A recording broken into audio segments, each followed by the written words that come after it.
Good evening class. Second है हमारी financial statement की। फाइनेंशियल स्टेटमेंट हमने स्टार्ट किया था, तो आज मेन टॉपिक अब हम करने वाले हैं कि फाइनेंशियल स्टेटमेंट में क्या क्या चीज़ें इंक्लूड होती हैं। अल्टीमेटली कल जो हमारा बेसिक्स कवर अप हुआ था, वीडियो मैंने ऑलरेडी भेज दी हुई है इसकी। तो आज हमारी पार्ट 2 है इस चैप्टर की। फाइनेंशियल स्टेटमेंट के अंदर दो एलिमेंट होते हैं, एक होता है trading and P and L account, दूसरा होता है बैलेंस शीट। पहला क्या है? Trading and P and L account, और दूसरा क्या है? Balance sheet. Trading and P and L account भी अपने आप दो चीजों को मिला के बना होता है। मैंने हमेशा से, जब से हमारी +1 स्टार्ट हुई है, मैं हमेशा बोलता था दो ही तरह के घर होते हैं, एक होता है टीपीएल, एक होता है बैलेंस शीट। टीपीएल में जाते हैं प्रॉफिट या लॉसेस, यानी कि इनकम्स और एक्सपेंसेस। बैलेंस शीट में जाती हैं एसेट्स और लाइबिलिटीज। अल्टीमेटली हम जो मर्जी चीजें लिख लें, मैं आपको ये चार चीजें हमेशा लिखवाता था। क्या क्या चार चीजें लिखवाता था? इनकम्स, एक्सपेंसेस, और उसके बाद एसेट्स, लाइबिलिटीज। इनकम और एक्सपेंसेस को हमेशा ट्रांसफर कर दिया जाता है साल के एंड में। एक साल में जितने भी तरह के हमारे खर्चे हों, जितने भी तरह के हमारे इनकम्स हों, पहले उसके जर्नल बना लो, लेजर बना लो, ट्रायल बैलेंस में करके उसका टोटल कर लो। फिर ट्रायल बैलेंस के बाद उसको हमें ट्रांसफर कर देना होता है। अगर तो वो इनकम या एक्सपेंस है तो उसको ट्रांसफर कर देते हैं हम टीपीएल अकाउंट में। और फिर हम देखो, इसमें अगर इनकम्स और एक्सपेंसेस ट्रांसफर कर रहे हैं, एक अकाउंट है जहां पे टीपीएल अकाउंट का फॉर्मेट ऐसा होता है जहां पे हम एक जगह इनकम्स ट्रांसफर कर रहे हैं। फॉर एग्जांपल, मैंने 4-5 तरह की इनकम ढूंढी, सेल ऑफ गुड्स हो गया, इंटरेस्ट रिसीव हो गया, रेंट रिसीव हो गया, टोटल इनकम आया 10,000 की। और जब सारे खर्चे आए, खर्चे यानी कि बिजली का बिल, परचेज, एडवर्टीजमेंट, पहले मैंने उसकी जर्नल एंट्री करी, फिर उसका लेजर बना के उसका बैलेंस निकाला, उस बैलेंस को ट्रायल बैलेंस में शिफ्ट कर दिया। फिर ट्रायल बैलेंस से अब मेरे को क्या फिल्ट्रेशन लगानी है कि अगर वो इनकम या एक्सपेंस है, पी एंड एल अकाउंट में भेज दो, टीपीएल अकाउंट में। तो टीपीएल अकाउंट में मैंने सारे खर्चों का टोटल कर लिया, परचेज का, वेजेस का, रेंट का, इलेक्ट्रिसिटी बिल का, एडवर्टीजमेंट का, उन सभी का टोटल खर्चा आया 8400। तो टोटल इनकम आई है 10,000, टोटल खर्चे आए हैं 8400। तो अब अगर मुझे बिजनेस में प्रॉफिट निकालना हो तो मैं इजीली कैलकुलेट कर सकता हूं। इनकम, सारी इनकम का टोटल करूंगा 10,000, एक्सपेंसेस का 8400, तो मेरा प्रॉफिट निकल के आ गया 1600। जिस साइड कम होता है वो हम हर लेजर में सीखते हैं, जिस साइड कम हो उस साइड आंसर लिख देते हैं। तो ये मेरे पास आ गया प्रॉफिट। तो मैंने बिजनेस में टोटल 1600 का प्रॉफिट कमाया।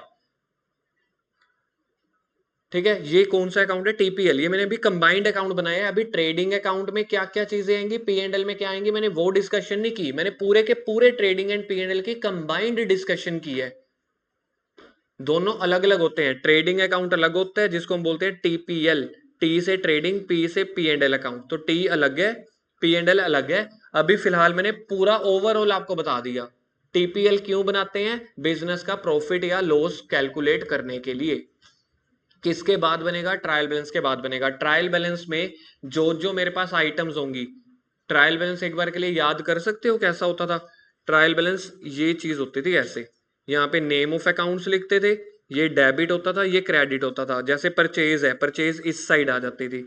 ठीक है, सेल, सेल मेरी इनकम है, इस साइड आ जाती थी। कैरिज, कैरिज मेरा खर्चा है, खर्चा इस साइड आता था।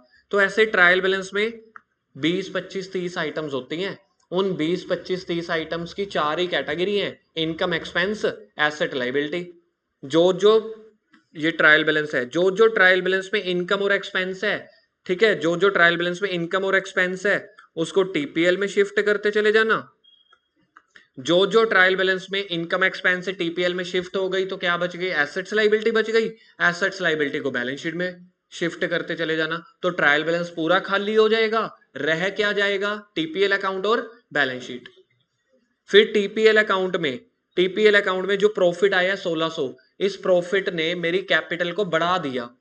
अकाउंटिंग इक्वेशन चैप्टर याद करो, जब प्रॉफिट होता था, रेंट रिसीव होता था, कैपिटल में ऐड कर देते थे ना, और लॉसेस को कैपिटल में से माइनस कर देते थे। अकाउंटिंग इक्वेशन चैप्टर के लिए मैंने आपको दिए 15 सेकंड, सोचो। जब कोई प्रॉफिट या इंटरेस्ट रिसीव होता था, उसकी कहां कहां ट्रांजैक्शन होती थी इंटरेस्ट रिसीव की? एक कैश में प्लस कर देते थे, एक कैपिटल में प्लस कर देते थे।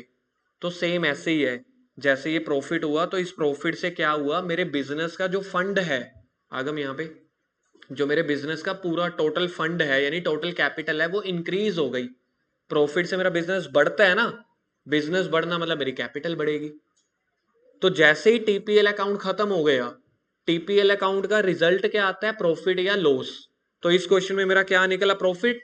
तो टीपीएल अकाउंट के बाद फिर बनानी पड़ेगी बैलेंस शीट। दोबारा से बैलेंस शीट किसकी हेल्प से बनेगी, दोबारा से बैलेंस शीट बनेगी ट्रायल बैलेंस की हेल्प से।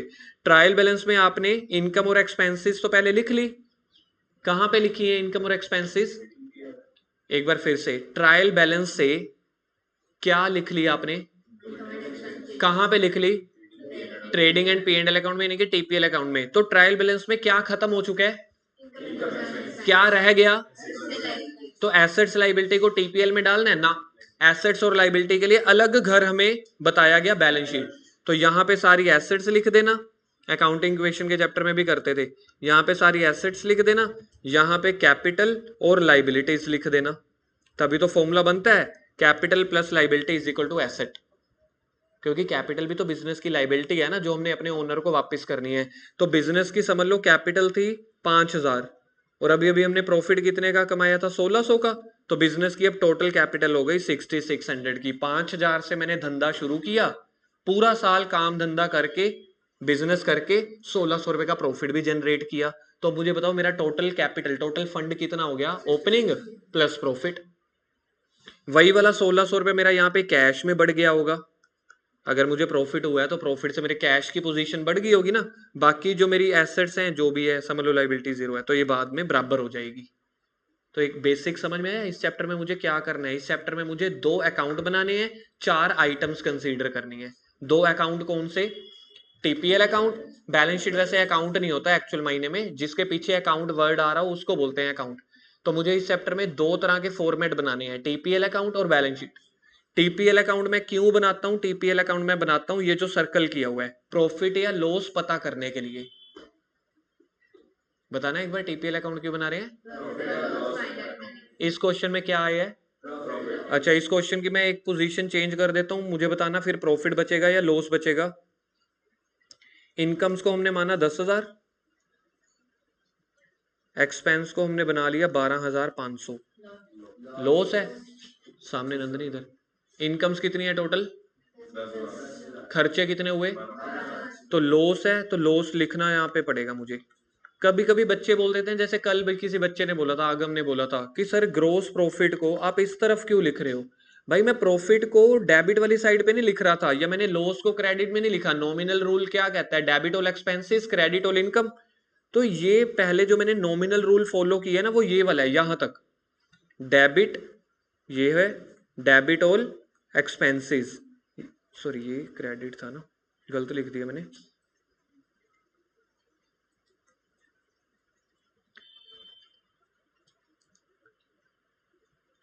डेबिट ऑल एक्सपेंसेस और ये क्रेडिट ऑल इनकम्स। लिखा तो मैंने इतने हैं, जो बाद में ग्रोस प्रॉफिट, नेट प्रॉफिट, जो भी प्रॉफिट या लॉस निकाला है ना, वो तो आंसर निकाला है, वो तो आंसर फाइंड आउट किया मैंने। और किसी भी अकाउंट की प्रेजेंटेशन में जो बैलेंस बच गया हो वो कहाँ पे लिखते हैं, जिस साइड पे कम हो। तो यहाँ पे किस साइड कम है, क्रेडिट साइड कम है ना। तो मैंने पहले जो नॉमिनल रूल फॉलो किया, ये नॉमिनल रूल के हिसाब से मैंने लिख दिया 12,500 यहाँ, 10,000 यहाँ। तो डेबिट ऑल एक्सपेंसेस हो गया, क्रेडिट ऑल इनकम्स हो गया। अब मुझे आंसर निकालना है, प्रॉफिट हुआ कि लॉस हुआ इस क्वेश्चन में बताना। और जो अकाउंट होता है तो उसकी प्रेजेंटेशन क्या होती है, जहां पे कम हो उस साइड लिख दो। तो ये 2,500 का हो गया लॉस। अब दोनों साइड का टोटल कर लो, जैसे हम हमेशा करते हैं, हर चैप्टर में करते हैं। इधर भी 12,500, इधर भी 12,500। अब इसके बाद क्या बनेगी, बैलेंस शीट।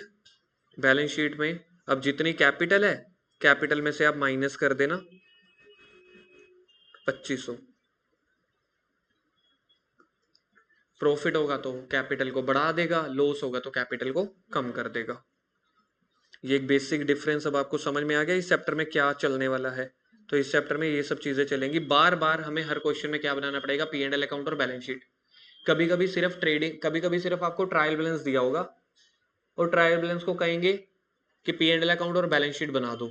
इसको बोलते हैं फाइनेंशियल स्टेटमेंट विदाउट एडजस्टमेंट, जहां पे हमने आपको कोई फालतू एडजस्टमेंट नहीं दी, हमने आपको ट्रायल बैलेंस का एक टुकड़ा दे दिया, एक पेज दे दिया जिसमें 20-25 आइटम्स है।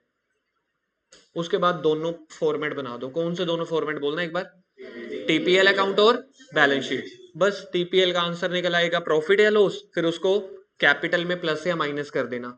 कोई भी क्वेश्चन ऐसा नहीं आएगा कि जहां पे आपने सिर्फ आइटम डाल दिया आंसर निकल गया ना। टीपीएल में आंसर निकालना पड़ेगा प्रॉफिट लॉस, फिर उस प्रॉफिट लॉस को ले जाके कहां पे डालना पड़ेगा, बैलेंस शीट में कैपिटल में। प्रॉफिट होगा तो कैपिटल में ऐड कर देना, लॉस होगा तो कैपिटल में माइनस कर देना। अब इसके डिफरेंसेस देखते हैं क्या है। पॉइंट नंबर 1, तो trading and P and L account, TPL के भी आगे 2 पार्ट होते हैं, इसके बाद सिखाऊंगा। एक ट्रेडिंग, एक पी एंड एल। ट्रेडिंग क्या होता है, पी एंड एल क्या होता है, वो भी बताऊंगा। Point number 1, trading and P and L account और balance sheet to find out the profit and loss of the business. इसी को अपने कल सीखा था, फाइनेंशियल परफॉर्मेंस बोलते हैं, कल इसी का ओरल टेस्ट भी हुआ था। ठीक है जी। टीपीएल अकाउंट हम क्यों बनाते हैं, प्रॉफिट और लॉस फाइंड आउट करने के लिए। प्रॉफिट और लॉस को बोला जाता है फाइनेंशियल परफॉर्मेंस, कि आपकी परफॉर्मेंस क्या है, बढ़िया है कि नहीं है। ये एग्जाम में क्वेश्चंस आ चुके हैं एमसीक्यू के फॉर्म में भी। तो टीपीएल फाइनेंशियल परफॉर्मेंस को हम बोलते हैं रिजल्ट। और बैलेंस शीट हम क्यों बनाते हैं, to find out the asset and liability. Asset liability हमेशा किसी एक दिन पे बनाई जाती है, 31 मार्च को, इसलिए उसको बोला जाता है फाइनेंशियल पोजीशन। दूसरा पॉइंट, टीपीएल में क्या रिकॉर्ड किया जाता है। पॉइंट नंबर 2, टीपीएल में सारे एक्सपेंसेस को और इनकम्स को रिकॉर्ड किया जाता है, जबकि बैलेंस शीट में सारी एसेट्स और लाइबिलिटी को रिकॉर्ड किया जाता है। हो गया। Point number 3, TPL is prepared for the whole year, यानी कि अप्रैल से लेके 31 मार्च तक पूरे साल में क्या क्या ट्रांजैक्शन हुई। पॉइंट नंबर 2 में देखना टीपीएल में क्या क्या रिकॉर्ड करना है। हाँ जी, टीपीएल में क्या क्या रिकॉर्ड करना है, इनकम्स एंड एक्सपेंसेस, किसी एक दिन के नहीं, पूरे साल के। यानी कि कहने का मतलब ये है, आपका हर साल टीपीएल एक ही बार बन सकता है। पहले आपने बनाया 31 मार्च 2022 को, अगले दिन से दोबारा शुरू करना है। एक साल में जितना जितना हो रहा है जर्नल में लिखते चले जाओ, जर्नल से एंड में लेजर बन जाएगा, लेजर से ट्रायल बैलेंस बन जाएगा।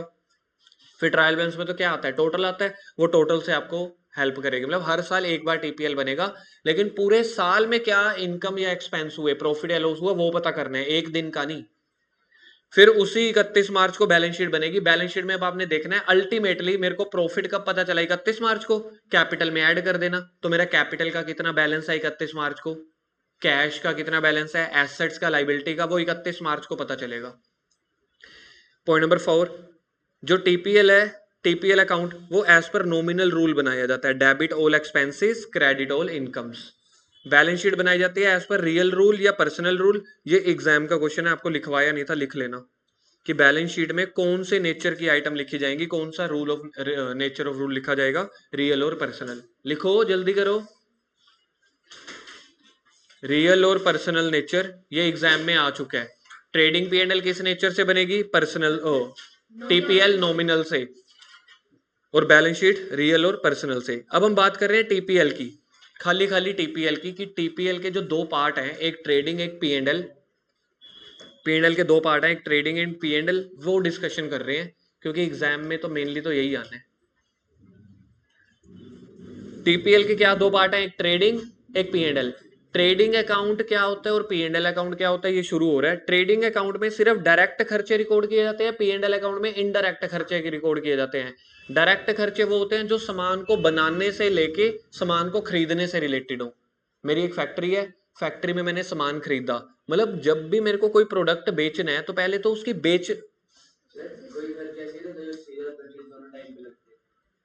बताइए कौन सा, सेल का अलग होता है, परचेज का अलग होता है।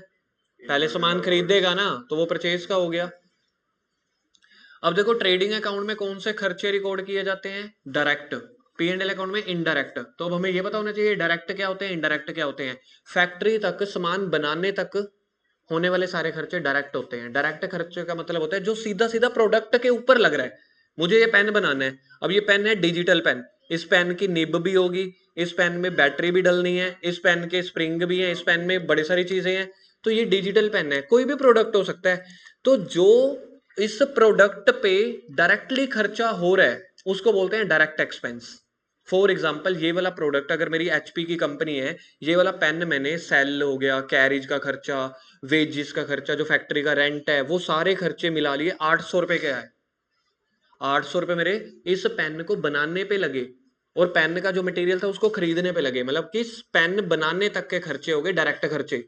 फिर जब मेरे को इसको बेचना है, तो मुझे पहले तो 100 रुपया ट्रांसपोर्टेशन का खर्च करना पड़ेगा, मुझे ऑफर चलाने पड़ेंगे, मुझे एडवर्टीजमेंट करवानी है। समझ लो मैंने शाहरुख खान को इसकी एडवर्टीजमेंट दी और पर पेन 100 रुपए की वो एडवर्टीजमेंट का खर्चा लग गया मेरा पर पेन। तो मेरे लिए तो खर्चे 800 रुपए तो मेरे सिर्फ सामान को बनाने तक, सिर्फ फैक्ट्री तक बनाने तक बना था 800 रुपए। उसके अलावा 400 के खर्चे मेरे और लग गए। जो मेरी ऑफिस का जो अकाउंटेंट है उसके भी तो खर्चे भरूंगा, बिजली का बिल है वो खर्चे भी भरूंगा, प्रमोशंस चलाऊंगा, एडवर्टीजमेंट चलाऊंगा, फिर बेचने पे मैं ट्रांसपोर्टेशन फ्री दे रहा हूँ कि चलो फ्री डिलीवरी है, मुझे तो डिलीवरी वाले को देने पड़ेंगे ना। 400 रुपए मेरा सामान बनाने के बाद भी लग गए। एक सही बिजनेसमैन खर्चा 800 कंसीडर करेगा या 1200? क्योंकि वो ना हर पेन के ऊपर 200 रुपए का मार्जिन ही कमाना चाहता है सिर्फ, या मैं ऐसे बोलता हूँ हर पेन के ऊपर 1000 रुपए का मार्जिन कमाना चाहता है, 1000 का।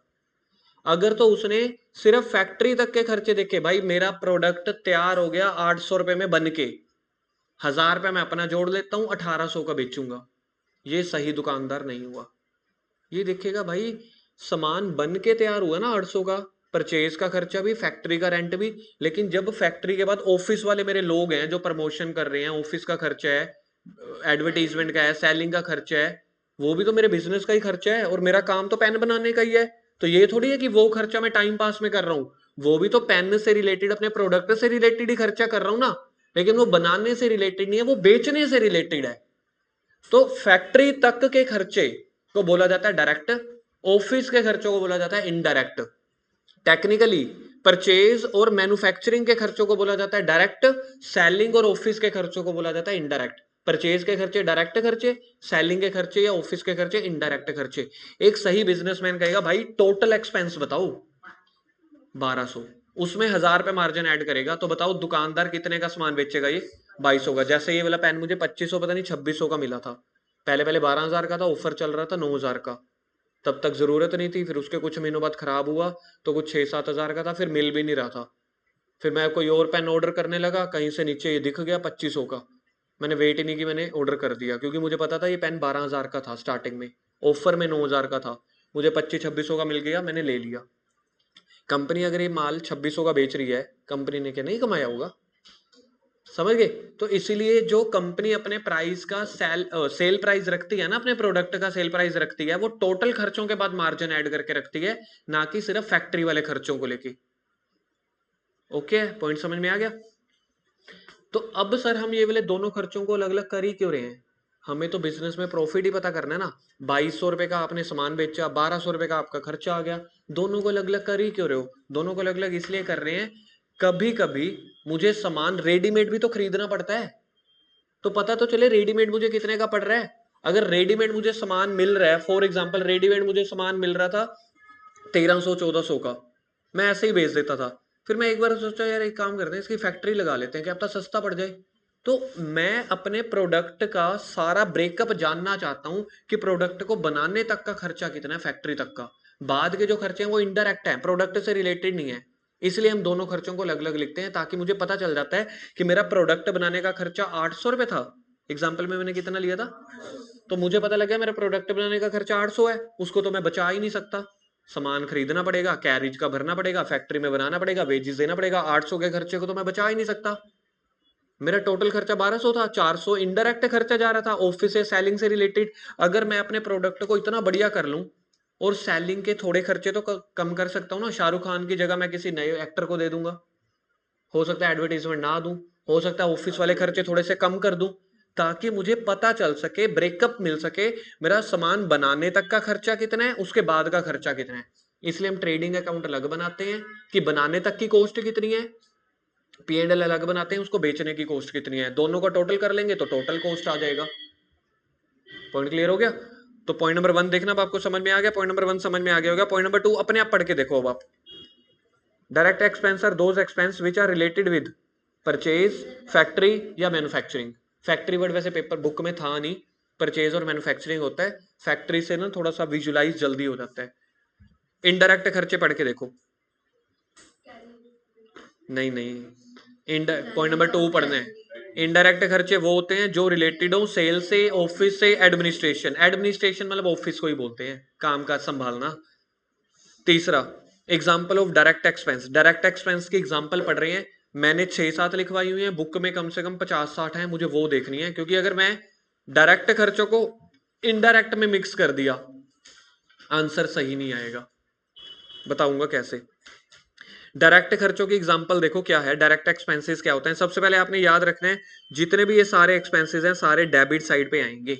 एक्सपेंसेस हमेशा डेबिट साइड पे। डायरेक्ट खर्चे जैसे ओपनिंग स्टॉक, ओपनिंग स्टॉक वो होता है जो पिछले साल का बच गया हो। यार अगर पिछले साल का चाहे बच भी गया, पैसे तो लगे थे मेरे के नहीं लगे थे, तो इसलिए हमारा जो ट्रेडिंग है, पी एंड एल अकाउंट है, टीपीएल अकाउंट है, वो हमेशा ओपनिंग स्टॉक से शुरू होता है कि पिछले साल कितने का माल बच गया था। बच गया तो इस साल मेरे पास वो स्टार्टिंग में माल होगा, खरीदने के लिए तो पैसे लगे थे, तो स्टॉक है। स्टॉक फैक्ट्री में जाएगा कि ऑफिस में जाएगा, तो इसलिए ये ट्रेडिंग अकाउंट में आता है स्टॉक वाली चीजें। फैक्ट्री में, ऑफिस में तो सीधा बन बना के बाद में जाती हैं चीजें। अगला डायरेक्ट खर्चा। अच्छा डायरेक्ट खर्चे क्या होते हैं? गलत है, सेल। जो परचेज फैक्ट्री मैन्युफैक्चरिंग से रिलेटेड हो। अब आप उनको याद रखना कि डायरेक्ट एक्सपेंसेस की डेफिनेशन क्या है, जो परचेज और मैन्युफैक्चरिंग से रिलेटेड हो। अब खर्चे पढ़ते चले जाओ, नंबर 1 2 3 को रिलेट करो अपने माइंड में कि आपको समझ में आ रहे हैं कि ये परचेज या मैन्युफैक्चरिंग से रिलेटेड है। परचेज ऑफ गुड्स, ये तो सीधा ही आ गया परचेज, इसकी तो कोई डिबेट ही नहीं है। हम तो ये बोल रहे हैं कोई ऐसे खर्चे जो परचेज से रिलेटेड हो, परचेज तो परचेज ही है। दूसरा, कैरीज या फ्रेट इनवर्ड, जब हमने सामान खरीदा, कहां पे आता है सामान खरीद के, ऑफिस में या फैक्ट्री में? फैक्ट्री में। इनवर्ड है मतलब सामान खरीद रहे हैं, तो कैरिज इनवर्ड ट्रेडिंग अकाउंट का पार्ट है। क्यों? क्योंकि इनवर्ड मतलब सामान आ रहा है, आ रहा है मतलब खरीद रहे हो। और इसी की जगह इसके सामने कैरिज आउटवर्ड होगा। कैरिज आउटवर्ड क्या होता है? जो मेरा सामान फैक्ट्री से जा रहा है, फैक्ट्री से सामान कब जाता है? जब सेल होता है। तो सेल वाले खर्चे पी एंड एल अकाउंट में, क्योंकि वो इनडायरेक्ट खर्चे हैं। परचेज और फैक्ट्री वाले खर्चे ट्रेडिंग अकाउंट में, क्योंकि वो डायरेक्ट खर्चे हैं। तीसरा, कोल, माइंस, गैस, वाटर, ये तो पता ही लग रहा है फैक्ट्री वाली चीजें हैं ना सारी, गैस, पानी वगैरह। वेजेस, लेबर, वेजेस कहाँ पे काम करती है, ऑफिस में क्या फैक्ट्री में? ऑन साइट काम करती है ना, वो साइट पे काम करती है। Gas, fuel, power. मैन्युफैक्चरिंग या प्रोडक्टिव एक्सपेंसेस, फैक्ट्री की लाइटिंग। हाँ, जो परचेज पे लगेंगे वो वाले, हाँ कह सकते हैं। फैक्ट्री लाइटिंग हो गई। इंपोर्ट ड्यूटी या रॉयल्टी, इंपोर्ट ड्यूटी वो होती है जो मैं विदेशों से माल खरीदता हूँ ना, जैसे मेरी BMW जर्मनी से आती है, उसके ऊपर कोई भी मेरे खर्चे हो रहे हैं, पहले पोर्ट पे उतरेगा, शिप वाला लेगा, इंश्योरेंस वाला लेगा, पोर्ट वाले खुद अथॉरिटी वाले खर्चे लेते हैं। मैंने BMW मंगवाई 30 लाख की, 4 लाख रुपए तो वहीं पे लग गए पोर्ट पे। मुझे कितने की पड़ी, 30 की या 34 की? तो अब मैं बेचूंगा, अगर मुझे 1 लाख महंगी बेचनी है तो 30 में 1 प्लस करूं या 34 में? 34 में 1 प्लस करके 35 में बेचूंगा। इसलिए वो इंपोर्ट ड्यूटी, रॉयल्टी, ये सारे खर्चे आपके फैक्ट्री या परचेज से रिलेटेड होते हैं। अब सामने वाली साइड पे आओ, इनडायरेक्ट एक्सपेंस, ये किससे रिलेटेड होते हैं? ये कौन से अकाउंट में रिकॉर्ड होते हैं? पी एंड एल अकाउंट में, क्योंकि अब मैं दो पार्ट कर रहा हूं, एक ट्रेडिंग अकाउंट कर रहा हूं, एक पी एंड एल। ट्रेडिंग में आते हैं डायरेक्ट यानी कि फैक्ट्री वाले, पी एंड एल अकाउंट में इनडायरेक्ट यानी कि सेलिंग या प्रमोशन वाले। पहला, कैरीज आउटवर्ड, आउटवर्ड यानी कि सेल हो रहा है, तो सेल से रिलेटेड खर्चा हो गया, है खर्चा। ट्रेडिंग पी एंड एल में आएगा, लेकिन ट्रेडिंग अलग है, अब पी एंड एल अलग है। एडवर्टीजमेंट या फ्री सैंपल, एडवर्टीजमेंट मैं क्यों करता हूं, सामान बिक जाए, सेलिंग से रिलेटेड हो गया, तो ये डायरेक्ट खर्चा है कि इनडायरेक्ट? इनडायरेक्ट ट्रेडिंग में आएगा या पी एंड एल में? कमीशन या सैलरी पेड, देखो जब वेजेस था तो हमने ट्रेडिंग में डाला, सैलरी हम देते हैं व्हाइट कॉलर को। व्हाइट कॉलर यानी कि जो अच्छा ढंग से तैयार होके आया होता है ना, व्हाइट कॉलर। अरे हाई रैंक हुई रैंक नहीं, व्हाइट कॉलर जॉब किसको बोलते हैं हम? ऑफिस वालों को। ब्लू कॉलर बोलते हैं हम फैक्ट्री वालों को। सैलरी हम हमेशा 1 महीने के बाद देते हैं जो मेरे ऑफिस में काम कर रहा है, और ऑफिस से और सेल से रिलेटेड खर्चे होते हैं इनडायरेक्ट, वो पी एंड एल अकाउंट के पार्ट है। तो ये सारे पी एंड एल वाले खर्चे हैं। अब आप पढ़ के देखो, रेंट पे कर रहे हैं, इंटरेस्ट पे कर रहे हैं, डेप्रिसिएशन, बैड डेट्स भी सेल के ऊपर होता है, loss on sale of asset, कोई एसेट बेची लॉस हो गया। अब आप कहोगे सर एसेट्स जो बेची हैं वो तो फैक्ट्री में पड़ी होती हैं, भाई मैंने एसी बेचा हूँ, मैंने टीवी बेचा हूँ। तो जो खर्चों की हम कैलकुलेशन भी बाद में करते हैं, या जो सामान को बनाने से रिलेटेड तक नहीं है, उसके बाद की चीजें हैं, वो सारी इनडायरेक्ट खर्चे होते हैं।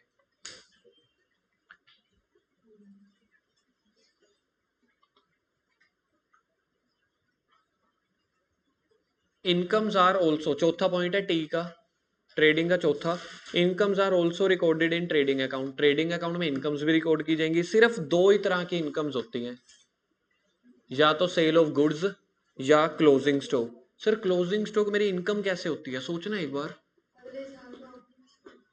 अगले साल का ओपनिंग स्टॉक वो यहीं से बनता है, अगले साल का ओपनिंग स्टॉक। अभी मैं इस साल को तो निपटा लूं। क्लोजिंग स्टॉक मेरी इनकम क्यों है? क्योंकि आज नहीं बिकी, आज नहीं बिकी, बाद में तो बिक जाएगी, बाद में बिकने से पैसा तो आ जाएगा। तो इसलिए मैं अपने टोटल इनकम्स में दो ही चीजें कंसीडर करता हूं ट्रेडिंग अकाउंट में। एक सेल, क्योंकि फैक्ट्री से हमने सेल किया सामान, वो मेरी डायरेक्ट इनकम है। डायरेक्ट इनकम वही होती है जो प्रोडक्ट से रिलेटेड हो। और क्लोजिंग स्टॉक, क्लोजिंग स्टॉक भी तो एक डायरेक्ट इनकम ही है। आज नहीं बिका, आज 31 मार्च आ गया, क्या पता कल ही बिक जाए 1 अप्रैल। तो मुझे देखना है मेरा सेल ऑफ गुड्स कितने का हुआ था। Sale of goods for example 100 रुपए की हुई, क्लोजिंग स्टॉक मेरे पास 10 रुपए का बचा हुआ है, तो मतलब मेरे पास मोटा मोटी 110 रुपए आ जाएंगे। तो इनकम्स जो डायरेक्ट इनकम्स होती हैं वो सिर्फ ये दो ही हैं, मतलब कि ट्रेडिंग अकाउंट में सिर्फ दो तरह के इनकम्स आएंगी। इनडायरेक्ट इनकम्स को क्रेडिट साइड पे रिकॉर्ड किया जाएगा। इनडायरेक्ट इनकम्स, इन दो को छोड़ के बिजनेस में जो भी इनकम आ रही है इनडायरेक्ट है। पढ़ के देखो एक बार,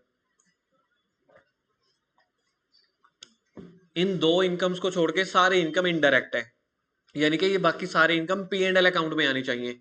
interest received, rent received, bad debts recover, profit on sale of asset, कुछ भी है, बात खत्म। ऊपर पहले एक्सपेंसेस पढ़ के आए हैं हम, नीचे हम इनकम्स पढ़ के आए हैं। अच्छा, पांचवा पॉइंट मेन यही है, अल्टीमेट आंसर। अभी तक हमने सभी के क्रक्स कर लिए, प्रोसेस समझ लिया। अल्टीमेट आंसर यह है, ट्रेडिंग अकाउंट का फाइनल आंसर क्या आएगा, पढ़ के देखो। Trading account is prepare to find out the gross profit of the business. Gross profit का मतलब होता है ओवरऑल प्रॉफिट, मतलब मोटा मोटा कितना प्रॉफिट हुआ है। हमारी एग्जांपल में सेल प्राइस कितना था जो हमने एग्जांपल ली थी, 2200। और हमारे एग्जांपल में फैक्ट्री मैन्युफैक्चरिंग के खर्चे कितने थे, 800। ये ठीक है। तो हमने बिजनेस में 1400 रुपए का प्रॉफिट कमाया। शार्क टैंक इंडिया देखना, शार्क टैंक इंडिया में बार बार पूछा जाता है आपकी कंपनी की जीपी रेशियो क्या है, ग्रोस प्रॉफिट क्या आया। ग्रोस प्रॉफिट का मतलब होता है सामान बेचना माइनस सामान बनाना, लेकिन सामान, इसमें सेल वाले खर्चे नहीं लिए अभी। एक्चुअली में सेल वाले खर्चे, शार्क टैंक इंडिया के 5-7 एपिसोड्स देखना, वो सेल वाले खर्चे पता है कितने ले जाते हैं। जैसे देखो यहाँ पे मैंने सामान बनाया कितने का है, 800 का, सामान बेचा कितने का है, 2200 का है। इसका मतलब ये है मेरे प्रोडक्ट में जान है। मैं इस प्रोडक्ट के ऊपर ना 2500 रुपए का खर्चा कर रहा था इनडायरेक्ट, मतलब बेचने के लिए मुझे 2500 रुपए की मेहनत करनी पड़ गई, प्रमोशन ज्यादा करने पड़ गए, पैम्फलेट ज्यादा छपवानी पड़ गई, इंस्टाग्राम पे वो एड्स ज्यादा देनी पड़ गई, शाहरुख खान को हायर करना पड़ गया। मतलब आपके सामान को बनाने का उतना खर्चा नहीं था, सिर्फ 800 था। बेचने के लिए आपको 3 गुना 2500 2400 रुपए का खर्चा करना पड़ गया। तो शार्क टैंक इंडिया के जो जजेस होते हैं वो देखते हैं कि आपने सामान तो सही तरीके से बना लिया 800 का, बेचा हुआ प्राइस भी सही रखा 2200 का, और बिक भी रहा मार्केट में, लेकिन जो आपकी कंपनी में गड़बड़ हुई है वो गड़बड़ हुई है आपको सेलिंग करनी नहीं आई। आपको सेलिंग का खर्चा 500-700 रुपए रखना चाहिए, आपने सेलिंग का खर्चा डाल दिया 2500, 800 का बना लिया 3300 का, बिक रहा है 1200 2200 का, तो मार्केट में आप तो 1000-1100 के लॉस पे चले गए। जो लॉस वाली सिचुएशन है वो रिटर्न में नहीं लिखी, मैंने समझा दी। इसीलिए सबसे पहले जो शार्क टैंक इंडिया में या जिस प्रोडक्ट में पैसा लगाना होता है जजेस ने या इन्वेस्टर्स ने, वो पहले बताता है भाई कंपनी का ग्रोस प्रॉफिट बताओ। ग्रोस प्रॉफिट का मतलब है तुम्हारी हैसियत क्या है, तुम सामान कितने तक बना के तैयार कर सकते हो। तो मैन्युफैक्चरर या कंपनी वाला कह रहा है भैया खरीदने से लेके वेजिस को पे करने तक, स्टोर रखने तक, सब कुछ बना बनाया मैं आपको तैयार करके 800 में दे दूंगा। मतलब 800 में मैं तैयार कर लेता हूं, उसके ऊपर 100-200 जो मैं मार्जिन कहूँ वो मेरी मर्जी है। फैक्ट्री में मैं 800 का बना लेता हूं। तो आगे हम काम किसके ऊपर करेंगे, सेल प्राइस के ऊपर। अब मार्केट में अगर फॉर एग्जाम्पल मैं 2000 तक का क्या प्रोडक्ट लूं जिससे आपको और ज्यादा समझा सकूं। 2000 तक का कोई प्रोडक्ट बता सकते हो यार। शूज पकड़ लेते हैं मोटा मोटी। तो मार्केट में एक अच्छे शूज अगर आपको लेने हैं 2000 से 2500 के बीच में बिकते हैं। ऑन एन एवरेज आप 2200 का बेच रहे हो, 2000 का भी बिक रहा है मार्केट में, 2500 का भी, तो आप एक मीडियम दुकानदार हो, आपने 2200 रुपए का पकड़ लिया। अब जब आपने बनाया 800 रुपए का, 800 रुपए का बनाया, 2500 रुपए आपने उसका सेलिंग का, प्रमोशन का, एडवर्टीजमेंट का और खर्चा जोड़ लिया, आपको तो खुद ही 3300 का पड़ गया। अब आप 3300 वाला प्रोडक्ट बेच सकते हो, 2500 का मार्केट में वो बेच रहा है जो 25 साल से आपके धंधे में बैठा है, जो सबसे पुराना है आपकी मार्केट का, वो 2500 का बेच पा रहा है। तुम तो यार नए हो या मीडियम टाइप हो, तुम तो 2021 2200 का ही बेच पाओगे, 3300 का तो तुम्हें खुद पड़ रहा है। इसलिए हमें ट्रेडिंग अकाउंट बनाना पड़ता है पहले, ताकि पता करें कि ग्रोस प्रॉफिट हमारा कितना निकल के आ रहा है। तो ग्रोस प्रॉफिट का मतलब क्या होता है, सामान बेचा मतलब सेल माइनस सामान बना कितने का, ठीक है, टोटल, मतलब इसको बोलते हैं डायरेक्ट एक्सपेंस। तो टोटल सेल में से मैं डायरेक्ट एक्सपेंस माइनस कर दूंगा, ट्रेडिंग अकाउंट का आंसर आ जाएगा 1400 रुपए। क्या 1400 रुपए ये जो बिजनेस ओनर है घर लेके जा रहा है? नहीं, अभी तक तो इसने सेल के खर्चे नहीं जोड़े। तो ट्रेडिंग अकाउंट मेरा खत्म होगा ग्रोस प्रॉफिट से, कि मैंने बिजनेस में 1400 रुपए का ग्रोस प्रॉफिट कमाया। फिर आता है P&L अकाउंट। P&L कह रहा है बाकी जो खर्चे बच गए वो भी अब कंसीडर करने शुरू करो। तो फॉर एग्जाम्पल अब हम मान लेते हैं मेरा ये वाला अकाउंट खत्म हुआ था 1400 से, तो P&L अकाउंट 1400 से स्टार्ट होएगा, P&L अकाउंट 1400 से स्टार्ट होगा। इनकम है तो इसलिए मैंने इसको क्रेडिट साइड पे लिखा। तो P&L में सेल से रिलेटेड बाकी सारे खर्चे हुए फॉर एग्जांपल 1100, और यहाँ पे मुझे इंटरेस्ट मिल गया 100 रुपए का। एक तो ये मेरा ग्रोस प्रॉफिट था, कितने का ग्रोस प्रॉफिट है जो ट्रेडिंग वालों ने मुझे उतार के दिया। फैक्ट्री वालों ने मेरे लिए कितना कमा के दिया, 2200 में मैंने बेचा, 800 में बना था, तो फैक्ट्री वाले कह रहे हैं 1400 रुपए मैंने तुझे कमा के दे दिया। किसको बोल रहे हैं, सेल या ऑफिस वालों को। तो 1400 रुपए का ग्रोस प्रॉफिट हो गया। 100 रुपए का मैंने और इंटरेस्ट कमाया, कितना हो गया 1500, और मेरे सेल से रिलेटेड सारे खर्चे हुए 1100। तो मेरे लिए टोटल जो नेट प्रॉफिट बचेगा बिजनेस में, नेट प्रॉफिट बचेगा 400। अल्टीमेटली बिजनेस ने ये प्रॉफिट कमाया है। हमें लग रहा था 1400 कमाया, नहीं, 1400 ग्रोस प्रॉफिट था, मैन्युफैक्चरिंग से रिलेटेड प्रॉफिट। जब मैंने सारे खर्चे बिजनेस के इंक्लूड कर लिए, अल्टीमेटली मैंने बिजनेस में नेट प्रॉफिट कमाया कितने का, 400 का। यही जाके कैपिटल में ऐड हो जाएगा। तो नेट प्रॉफिट, P&L अकाउंट क्यों बनाया जाता है, P&L का पर्पस पढ़ो जल्दी से, सामने स्क्रीन पे है।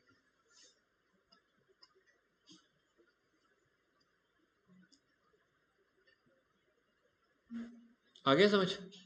ट्रेडिंग अकाउंट क्यों बनाया जाता है, ग्रोस प्रॉफिट पता करने के लिए।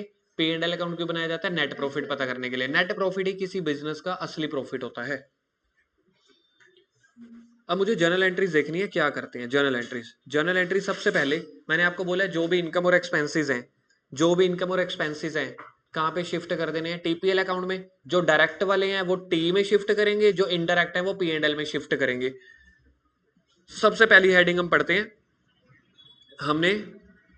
हम पता है कहाँ पे हैं इस टाइम, हम यहाँ पे हैं, हम हैं 31 मार्च में, 31 मार्च 2024। बताना ये वाला साल कब शुरू हुआ होगा। 1 अप्रैल 2023 से आपने जर्नल एंट्री पास करनी शुरू कर दी, लेजर बना दिए, ट्रायल बैलेंस बना दिए, ट्रायल बैलेंस के बाद आपने TPL भी बना दिया। लेकिन जब हम ट्रायल बैलेंस से TPL में शिफ्ट होना चाह रहे हैं ना, या फिर बैलेंस शीट में शिफ्ट होना चाह रहे हैं, उसकी जर्नल एंट्रीज करनी है, इसको बोलते हैं क्लोजिंग एंट्रीज। आपसे क्वेश्चन पूछो बेसिक, कुछ सीखना चाहते हो, क्या मैं क्लोजिंग एंट्री 30 मार्च को भी कर सकता हूं क्या? नहीं कर सकता, क्योंकि क्योंकि साल खत्म ही कब हो रहा है, तो 31 मार्च से पहले मैं कर ही नहीं सकता। कर सकते हो तो फिर वो 30 मार्च तक का प्रॉफिट बताएगा आपको, 30 मार्च तक की फाइनेंशियल पोजीशन या परफॉर्मेंस बताएगा। तो आपने ये सारी एंट्रियां कब करनी है, इस दिन पे खड़े होकर 31 मार्च को।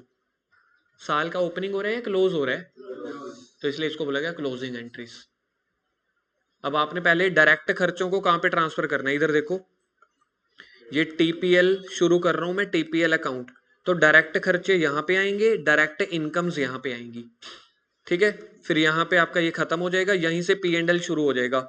इनडायरेक्ट एक्सपेंसेस यहाँ पे आएंगी, इनडायरेक्ट इनकम यहाँ पे आएंगी। मैं इसको नंबर दे रहा हूं 1 2 3 4। अब जो आपसे पूछ रहा हूं वो मुझे भरवाना, फिल करवाना, तभी पता चल जाएगा कि आपको समझ में आ रहा है कि नहीं। बताओ इनडायरेक्ट इनकम 1 2 3 4, ठीक है, क्योंकि ये टोटल था।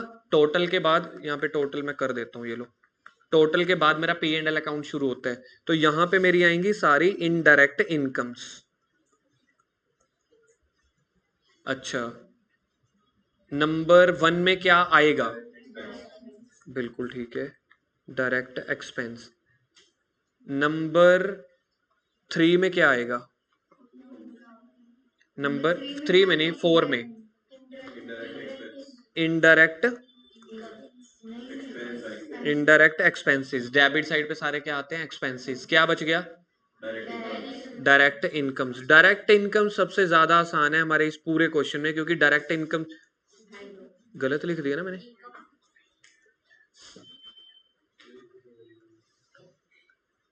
इस पूरे में सबसे ज्यादा आसान है डायरेक्ट इनकम्स, क्योंकि इसमें ना दो ही आती हैं बस, या तो सेल्स आती हैं या क्लोजिंग स्टॉक आता है बस, और कुछ आता ही नहीं है। अब मुझे क्या करनी है? इनकी एंट्रीज करनी है। मैं कहां से कहां शिफ्ट हो रहा हूं? अभी अभी आपको लिखवाया मैंने। मैं शिफ्ट हो रहा हूं ये ट्रायल बैलेंस से टीपीएल अकाउंट में। तो सबसे पहले मैं नंबर 1 की जर्नल एंट्री करना चाहता हूं, डायरेक्ट एक्सपेंसेस की। डायरेक्ट एक्सपेंस आपने टीपीएल अकाउंट के किस तरफ लिखे हैं? डेबिट में लिखे हैं। आपको टीपीएल के डेबिट साइड पे दिख रहे हैं डायरेक्ट एक्सपेंस का गोला? दिख रहा है कि नहीं दिख रहा? तो अगर मुझे जर्नल एंट्री करनी है, चाहे वो जर्नल एंट्री हो चाहे लेजर हो, आपने डेबिट साइड पे लिखा ना, तो इसकी जर्नल एंट्री पता क्या बनेगी? टीपीएल अकाउंट डेबिट, टीपीएल नहीं सॉरी ट्रेडिंग, क्योंकि अब तो मैंने पार्टीशन अलग अलग की हुई है ना। एंट्री करूंगा मैं ट्रेडिंग अकाउंट डेबिट टू, जो उस आइटम का नाम है, मतलब टू डायरेक्ट एक्सपेंसेस, मतलब जो भी होंगे, जो भी डायरेक्ट एक्सपेंस होंगे। हो गई जर्नल एंट्री पहली।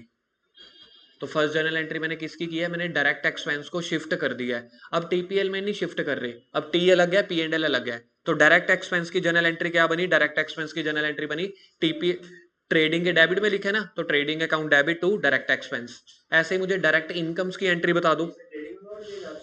हाँ, अब ट्रेडिंग और पी एंड एल के अलग अलग के हिसाब से देखना है, क्योंकि यार ये देखना, ट्रेडिंग अकाउंट के डेबिट में नहीं लिखी तो उसके हिसाब से ही देखेगा ना।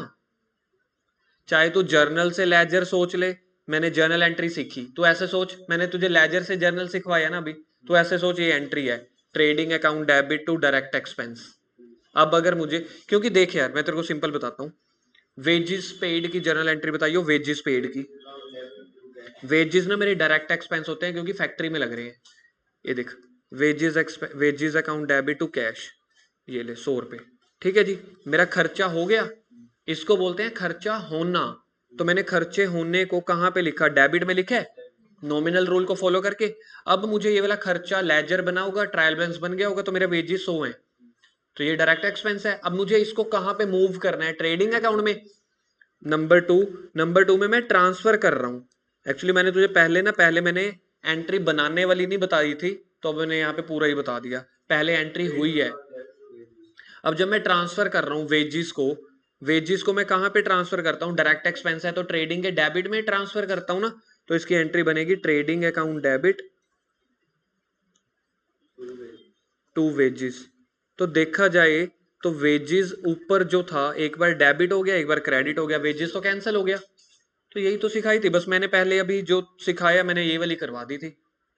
तो अब अगर इसको इससे, जो ट्रांसफर वाली एंट्री से अगर मुझे ट्रेडिंग अकाउंट बनाना है, ये ले ट्रेडिंग अकाउंट बना रहा हूं। आप ऐसे सोचो, ट्रेडिंग अकाउंट एक लेजर है, मैं यहाँ पे दो चीजों के लेजर बना सकता हूँ, एक ट्रेडिंग अकाउंट का, एक वेजिस अकाउंट का। यहाँ पे जो मेरी जर्नल एंट्री है trading account debit to wages है, तो दो ही लेजर बन सकते हैं, एक ट्रेडिंग का और एक वेजिस का। तो हमारा स्लोगन क्या होता था लेजर का? अमाउंट, नाम। तो ट्रेडिंग अकाउंट के डेबिट में, ये लो ट्रेडिंग अकाउंट के डेबिट में आ गया, नाम क्या लिखेंगे? टू। अब आपको समझ में आ गया कैसे मैंने डायरेक्ट एक्सपेंस ट्रांसफर किए? बस मैंने ये था कि पहले लेजर समझा दिया था, तो उसके बाद जर्नल एंट्री समझा दी। ऐसे ही इनडायरेक्ट इनकम की जर्नल एंट्री क्या बनेगी? बता दी थी आपने अभी वो, डायरेक्ट इनकम की, इसकी। अब डायरेक्ट इनकम कहां पे आ रही है? ट्रेडिंग अकाउंट के क्रेडिट में आ रही है। डायरेक्ट इनकम कहां पे आ रही है? डायरेक्ट इनकम कहां पे आ रही है? ट्रेडिंग अकाउंट के क्रेडिट में आ रही है ना, तो अब यहां पे लिख दूंगा to trading account. Direct income यानी कि आप सेल्स लिख दो, आप इसको क्लोजिंग स्टॉक लिख दो। तो ये वाली एंट्री आपको आती थी जब मैं कई बार कहता था फाइनेंशियल स्टेटमेंट में समझाऊंगा क्लोजिंग स्टॉक की जर्नल एंट्री। तो क्लोजिंग स्टॉक को कहाँ पे शिफ्ट किया जाता है? ट्रेडिंग अकाउंट के क्रेडिट में। तो उसकी जनरल एंट्री बनी closing account debit, closing stock account debit to trading account. Same ऐसे ही पीएनएल की एंट्रीज हो जाएंगी। अब देखते हैं सामने स्क्रीन पे जो हमने नोट्स बनाए हुए हैं उसमें की है ऐसी entries. These entries are made at the end of the every year, hence called, पढ़ो, हेंस कॉल्ड क्लोजिंग एंट्री। पहली एंट्री पढ़ो, closing entry for transfer of purchases या direct expenses in trading account from trial balance to trading account. तो trading account debit, जितने भी खर्चे हैं मैंने 5-6 लिख दिए, to purchase, to opening stock, to wages, to fuel. मैंने आपको लिए इजी करने के लिए क्या लिख दिया था? To direct expense. तो ट्रेडिंग अकाउंट के डेबिट में चले गए। दूसरी entry, transfer of direct incomes, closing stock account debit, sale account debit to trading, क्योंकि ट्रेडिंग अकाउंट के क्रेडिट साइड पे जाएंगी ना, तो इसलिए to trading account.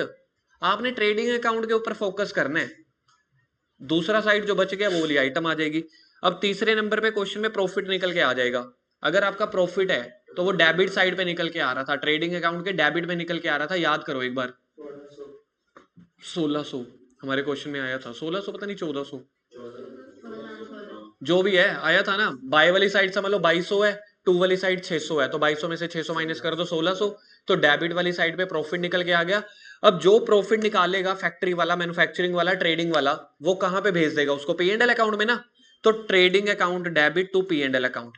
Trading account ने जो भी प्रॉफिट निकाला डेबिट साइड में लिखेंगे और वो उसको कहां पे भेज देगा? पी एंड एल अकाउंट में।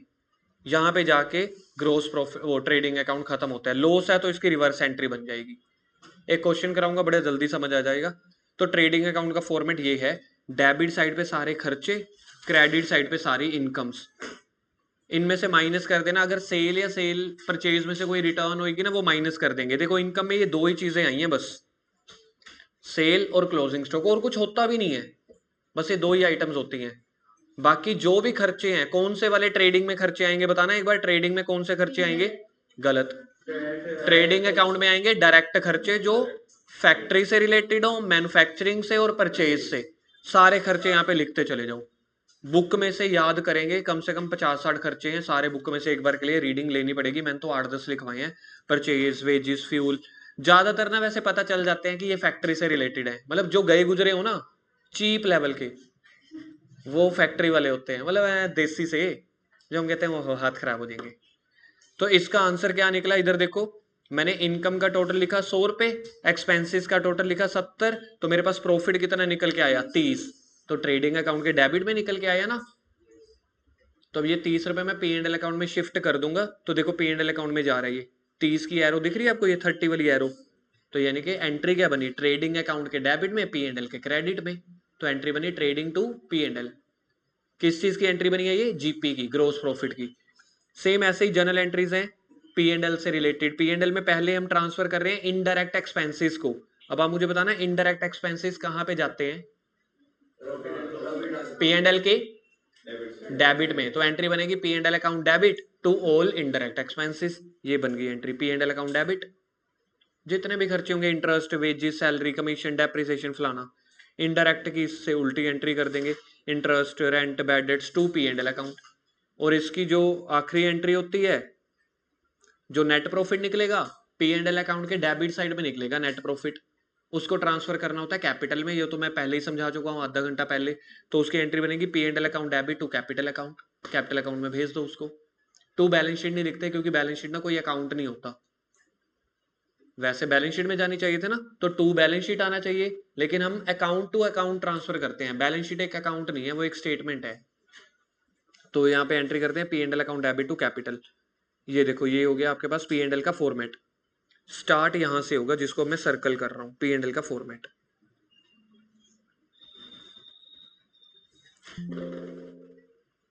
तो ये पी एंड एल का फॉर्मेट है। ये ग्रोस प्रॉफिट से शुरू होगा। ग्रोस प्रॉफिट इसके पास पता है कहां से आएगा? फैक्ट्री से, यानी कि ट्रेडिंग अकाउंट से। जहां पे ट्रेडिंग अकाउंट शुरू होगा पी एंड एल अकाउंट, जहां से ट्रेडिंग अकाउंट खत्म होगा पी एंड एल अकाउंट शुरू हो जाएगा। तो पी एंड एल के क्रेडिट में देखो इनकम्स सारी समझा दी है, दो इनकम्स को छोड़ के। कौन सी दो इनकम को छोड़ के? Sale and closing stock. Business में जो भी पैसा आएगा पी एंड एल के क्रेडिट में भर देना। और ऊपर वाले गैस, फ्यूल, जिससे हाथ पैर वगैरह खराब हो रहे हैं, बेकार खर्चे हैं, उनको छोड़ के जितने भी खर्चे हैं इनडायरेक्ट वाले, या ऑफिस वाले या एडमिनिस्ट्रेशन वाले या सेलिंग वाले, नाम कुछ मर्जी दे दो, सारे पी एंड एल के डेबिट में आ जाएंगे। इधर देखो, इधर आ गया नेट प्रॉफिट, इधर आ गया नेट प्रॉफिट। अगर मेरी इनकम साइड ज्यादा है, खर्चे वाली साइड कम है, तो प्रॉफिट आएगा। और प्रॉफिट को कहां पे लिखते होते हैं हम? डेबिट साइड पे। बैलेंस शीट में एसेट लाइबिलिटी लिखते हैं, बहुत बार समझाया हुआ है एसेट लाइबिलिटी क्या है, बता दूंगा। उसके बाद हमारे पास क्या है? Combined trading and P and L account. आखिरी के 2-4 मिनट खत्म।